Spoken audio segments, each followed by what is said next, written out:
राहुल गांधी जी नेता प्रतिपक्ष हैं और प्रतिपक्ष का नेता भी देश के लिए जवाबदेह होता है।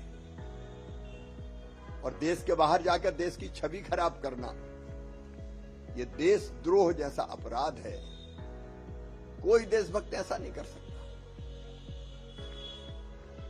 लेकिन राहुल जी तो लगता लगातार तीसरी बार हारने के बाद कांग्रेस के कुंठित हो गए और अपनी कुंठा देश की छवि खराब करके अमेरिका में निकाल रहे हैं। अरे अपने देश में कांग्रेस और बीजेपी होती है, लेकिन जब हम बाहर जाते हैं तो हम कांग्रेस और बीजेपी के नहीं होते, हम केवल देश का प्रतिनिधित्व करते हैं, जैसे अटल बिहारी वाजपेयी जी करते थे। मैं भी जब एक बार अमेरिका गया था, तब श्रीमान मनमोहन सिंह जी भारत के प्रधानमंत्री थे और जब मुझसे ये सवाल पूछा गया था कि भारत के प्रधानमंत्री क्या अंडर अचीवर है, मैंने कहा वो भारत के प्रधानमंत्री हैं और भारत का प्रधानमंत्री कभी अंडर अचीवर नहीं हो सकता, वो देश के नेता है। ये भाव होता है देश का। और आप क्या राष्ट्रीय स्वयंसेवक संघ की बात करोगे, संघ ने तो लाखों लाख कार्यकर्ताओं की, ऐसे कार्यकर्ताओं की मालिका तैयार की है जो तन मन और जीवन संपूर्ण देश को समर्पित करते हैं।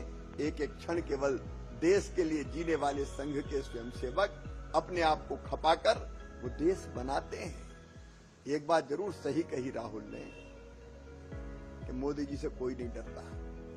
हाँ, मोदी जी से नहीं डरते, लोग नहीं डरते, क्योंकि लोग मोदी जी को प्यार करते हैं। इसलिए तो लगातार तीसरी बार मोदी जी को भारत का प्रधानमंत्री बनाया है। आप तो अपमान कर रहे हो भारत के मजदूरों का, कामगारों का, कारीगरों का।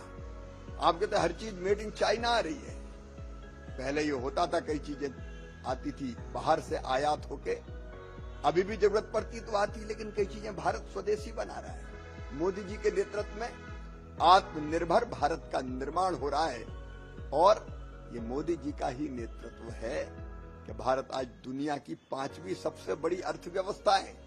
जल्दी हम तीसरी सबसे बड़ी अर्थव्यवस्था बन जाएंगे।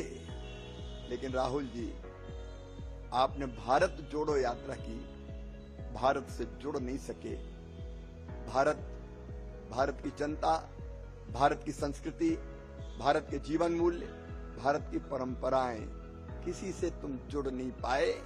राहुल जी, छोटे मन से कोई बड़ा नहीं होता।